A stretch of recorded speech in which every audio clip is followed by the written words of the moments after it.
بسم اللہ الرحمن الرحیم۔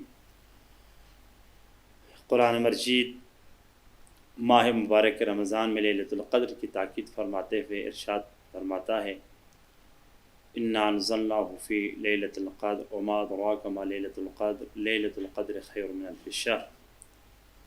یہ روزہ داروں کے لیے ایک عظیم اللہ کی طرف سے ایک رحمت ہے کہ ایک رات اس مہینے میں قرار دیا ہے جو ہزار مہینے سے بہتر ہے۔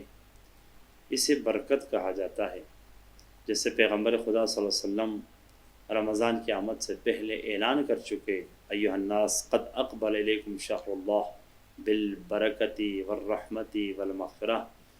لوگو، اللہ کا عظیم مہینہ برکت لے کر، رحمت لے کر اور مغفرت لے کر آئے ہیں۔ انسان کی تقریر بدلنے کے لیے تین چیزوں کی ضرورت ہے۔ اس کی زندگی میں برکت ہو، جس انسان کی زندگی میں برکت ہو اس کی تقدیر بدل سکتی ہے اور وہ خوشگوار زندگی گزار سکتا ہے۔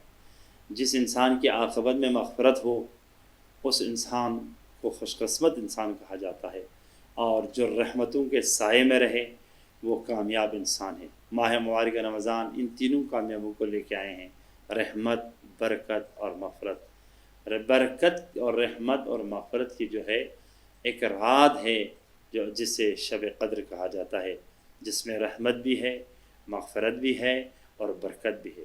رحمت یہ ہے کہ اس دن توبہ قبول ہے، ہر انسان کی تقدیر و مقدرات کا فیصلہ ہونا ہے۔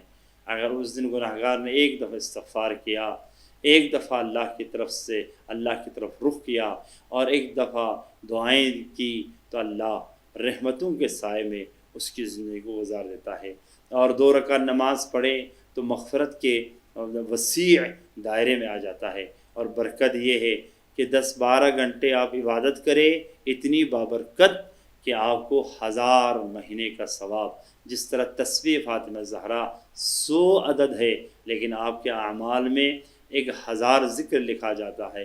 یہ برکت ہے، بیوی کا نام بھی برکت ہے۔ اور شب قدر حقیقت میں فاطمہ زہرا سلام اللہ علیہا ہے۔ روایت میں ہے، جو زہرا کی معرفت حاصل کرے گا اللہ اسے شب قدر عنایت فرمائے گا۔ حقیقت شب قدر معرفت فاطمہ زہرا سلام اللہ علیہا ہے۔ تسبیح آپ پڑھیں، ایک تسبیح کی اتنی برکتیں ہیں کہ ایک تسبیح فاطمہ زہرا پڑھنے سے گناہوں کی مغفرت، 1000 رکعت نماز سے بہتر، اور آپ کے نام عمل میں 1000 ذکر لکھا جاتا ہے۔ اسی طرح اللہ نے سال میں ایک دفعہ ایک رات شب قدر کا رکھا کہ جس میں کچھ گھنٹے عبادت کرنی ہے، 12-13 گھنٹے عبادت کرنی ہے، لیکن برکت اتنی ہے کہ 80 سال کی عبادت و ریاضت و سجدہ آپ کے نام عمل میں لکھا جاتا ہے۔ ہمارے عقیدے کے مطابق شب قدر 3 راتوں میں ہے۔ جو ہے 19 رمضان کی رات یعنی شب 20، اور 21 رمضان کی رات کہ شب 22 جو ہے شب 21، اور 23 رمضان کی رات۔ ان تینوں میں ہمیں شب قدر کو ڈھونڈنا ہے، اور تاکہ لوگ زیادہ سے زیادہ ان تینوں راتوں میں عبادت کریں۔ اور شب قدر کا جو دوسرا فائدہ ہے، ہمارے مقدرات کا فیصلہ ہونا ہے، زندگی کا فیصلہ ہونا ہے۔ فرشتے زمین پر اتریں گے، تتنزل الملائکۃ والروح، مسلسل اترے رہیں گے، اور یہی آیت امام زمان کے وجود پر دلیل ہے۔ استمراریت اور مضارع پر دلالت ہے۔ مسلسل فرشتے اتریں گے تو کس پر اتریں گے؟ ایک امام زمان، ایک جو ہے پیغمبر کے جانشین ہونا چاہے جس پر اتریں گے وہ امام زمان علیہ الصلوۃ والسلام۔